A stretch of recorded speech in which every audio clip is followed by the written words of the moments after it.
Perhatian! Setiap penceritaan sekadar perkongsian berdasarkan kisah benar dan dari sumber internet yang sahih.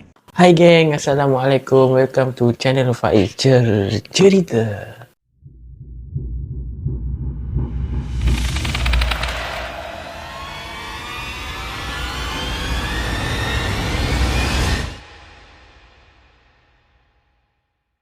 Terima kasih banyak-banyak geng sebab sudi untuk tengok video ni, dan aku harap korang yang tengah tengok ni teruskan untuk support Faiz Cerita.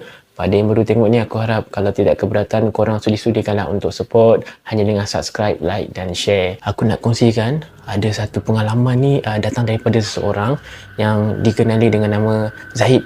Di mana Zahid ni kongsikan pengalaman dia. Apa yang berlaku ni dia memang tak jangka langsung, dan kejadian yang menimpa dia ni berlaku di salah sebuah hospital. Sebenarnya apa yang Zahid ni pergi tahu, kalau ikutkan lah, dia tak nak pergi dekat hospital. Sebab dia kata dekat hospital ni banyak yang dia dengar-dengar, banyak kisah-kisah seram tu lah, kisah-kisah seram ni lah, dan yang lain-lain lagi lah. Tapi dia tak sangka dia terpaksa dimasukkan ke dalam hospital atas sebab kemalangan jalan raya. Apa yang berlaku kat atas diri dia, kaki dia patah dan dia mengalami pendarahan yang kecil di kepala. Sebab katanya dia tak pakai helmet ketika dia menunggang masa tu. Sedikit informasi yang dia kongsikan, waktu berlakunya kemalangan tu, dia memang tak ingat apa-apa geng. Memang dia kata blank, memang langsung dia tak ingat apa-apa. Apa yang Zahid ni bagi tahu, yang dia kongsikan, banyak perkara-perkara yang pelik geng, yang menyeramkan, yang menimpa dia sepanjang dia duduk di dalam wad. Salah satu insiden yang menyeramkan apa yang berlaku dekat Zahid ni, lepas dia dah keluar daripada wad lah, kawan dia bagi tahulah dengan dia, yang di mana kawan dia ni waktu nak melawat dia ni takut. Sebab dia kata ada satu ketika tu waktu dia melawat Zahid ni, dia nampak Zahid ni cakap sorang-sorang. Dan dia pelik lah, kawan dia pun cakap lah dengan dia, aku sebenarnya waktu datang melawat engkau tu, aku tengok engkau ada bercakap dengan seseorang tau. Tapi bila aku periksa balik, aku tengok tak ada sesiapa pun. Bila kawan-kawan dia ni datang melawat, nampak dia dalam keadaan macam tu geng, kawan-kawan dia tegur lah, engkau borak dengan siapa tu? Cakap dengan siapa kan? Zahid ni bagi tahu dekat kawan-kawan dia, aku tengah bual dengan ni lah pakcik ni. Jururawat yang menjaga Zahid ni ada kongsikan sedikit informasi lah. Dia bagi tahu dekat kawan-kawan Zahid ni. Dia bagi tahulah lelaki tua yang Zahid ni berbual pernah dimasukkan dekat wad yang sama, dekat dalam wad yang sama dekat Zahid ni duduk.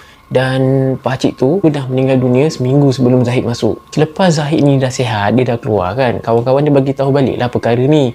Dia kata memang dia terkejut sangat geng. Sebab dia kata memang sepanjang dia berada dekat wad tu, dia memang tak ingat apa-apa pun. Kejadian yang menyeramkan tu bukan terhenti dekat situ je, tapi dia terpaksa lalui lagi gangguan yang menyeramkan ni bila Zahid ni terpaksa dimasukkan lagi sekali dekat dalam hospital atas sebab tulang kaki dia yang patah tu tidak bersambung. Lepas dah periksa tu, doktor mengambil keputusan lah untuk buat pembedahan kali kedua untuk membetulkan balik struktur tulang kaki Zahid ni lah. Kali kedua yang dia masuk dalam wad ni, apa yang Zahid ni bagi tahu, dia ditempatkan dekat wad yang arwah bapa dia pernah masuk. Dekat wad ni dia banyak selalu dengar yang wad ni sangat keras, banyak gangguan-gangguan yang mistik. Katil yang Zahid ni duduk berhadapan dengan ada seorang pakcik ni tau. Dan dia nampak pakcik tu memang tengah tidur dengan lena lah, memang nyenyak lah pakcik tu tidur.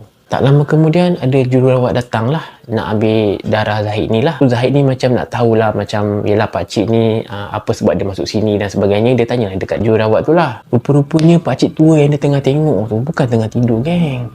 Jururawat tu bagi tahu pakcik tu dah meninggal dunia dan tengah tunggu masa lah untuk dibawa ke rumah mayat. Lepas Zahid dengar je jururawat tu bagi tahu macam tu, terus dia berdegar darah dia geng. Terus dia jadi takut sebab dia ingat pakcik tu tidur. Keesokannya Zahid dibawa ke dalam Dewan Bedah untuk melakukan pembedahan tu lah. Setelah selesai pembedahan tu, Zahid ni bagi tahu dia tersedar sekitar waktu tu dalam pukul 11 malam. Suasana pula waktu dia sedar tu memang sunyi, memang sepi. Yang dengar pun bunyi kipas je. Selepas dia tersedar tu, dia dapat rasa macam kepala dia pening tau. Dan dia tak larat nak bangun. Jadi dia pun tidurlah balik.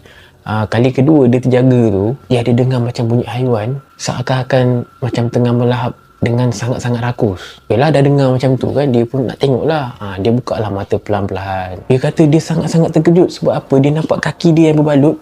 Kan selepas operasi kan, doktor balut kaki dia. Dia nampak ada lembaga tengah nak makan kaki dia ni. Peparas lembaga tu adalah lembaga tu warna hitam, yang dia kata hanya yang nampak mata lembaga tu je, yang mata dia tu kelihatan kemerah-merahan, kata Zahid ni. Penampakan dia tu macam makhluk yang rentung terbakar. Badannya membungkuk sambil tangan baga tu memegang kaki si Zahid ni. Zahid ni bagi tahu dia cuba nak gerakkan kaki dia. Tapi dia kata dia sangat-sangat tak berdaya, geng. Dan dia dapat rasakan kaki dia tu berlumuran dengan darah. Gigi lembaga tu sedang mengunyah kaki si Zahid ni. Zahid bagi tahu badan dia menggigil. Memang dia berada dalam keadaan ketakutan, tapi dia tak ada daya nak melawan. Pandangan mata dia pun jadi macam gelap, jadi macam kabur. Keesokan harinya, bila Zahid ni tersedar, dia cuba nak gerakkan kaki dia.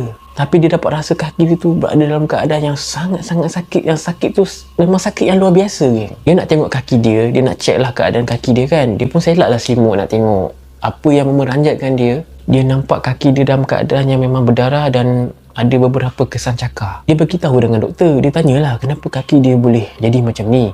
Doktor beritahu mungkin sebab awak tidur dalam keadaan yang lasak dan menyebabkan kaki dia mengalami pendarahan dan balutan pun terbuka lah. Lepas tu adalah jururawat ni datang untuk betulkan balik keadaan kaki dia tu, nak balut baru, nak cuci balik bagi bersih. Dan sambil-sambil jururawat tu nak bersihkan luka pendarahan yang ada kat kaki yang berbedah tu, Zahid pun bagi tahulah dekat jururawat tu apa yang berlaku, apa yang dia nampak. Dia ceritalah semua ni, geng. Tapi apa yang dia bagi tahu, jururawat tu senyum. Lepas tu jururawat tu bagi tahu dekat dia itu mungkin hayalan dia saja. Pada masa yang sama, jururawat tu tak tahulah dia bergurau ke apa dengan Zahid ni. Zahid ni bagi tahu, jururawat tu bagi tahu dia mengingatkan Zahid ni supaya jangan risau sebab benda tu takkan ikut dia balik.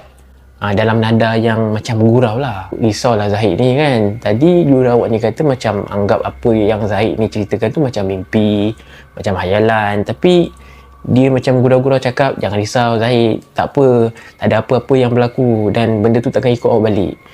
Dia macam kedulah sekejap kan. Gurau ke serius ni kan. Kisah yang Zahid ni kongsikan, yang aku ceritakan dengan korang dalam video kali ni, terpulang pada korang nak nilaikan macam mana. Tapi selepas diselidik balik, memang apa yang diberitahu, Zahid ni bagi tahu memang kisahnya kisah yang benar, yang memang benar-benar terjadi. Sama ada benda tu berlaku atas sebab dia buat lepas aksiden ke, ataupun masa tu dia punya memori dalam keadaan yang memang dia tak ingat apa-apa. Jadi adalah gangguan-gangguan yang datang sebab dia dalam keadaan macam tu, ataupun memang waktu memang dalam keadaan yang memang sangat-sangat keras.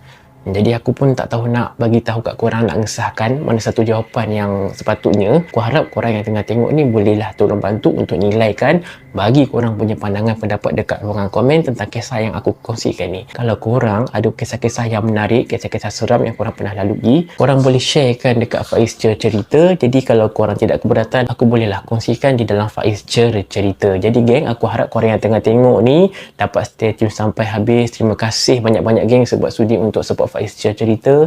Pada yang baru tengok ni geng, jangan lupa untuk subscribe, like dan share. Jangan lupa untuk stay tune untuk tengok video-video yang seterusnya, video-video yang akan datang. Banyak lagi kisah yang aku nak kongsikan kepada korang. Segala kelemahan, segala kekurangan, korang jangan risau. Aku akan cuba perbaiki apa yang aku boleh buat untuk memberi tatapan yang terbaik untuk korang tengok. Itu sahaja geng, kita jumpa dalam next video. Assalamualaikum. Tamat. Thanks for watching.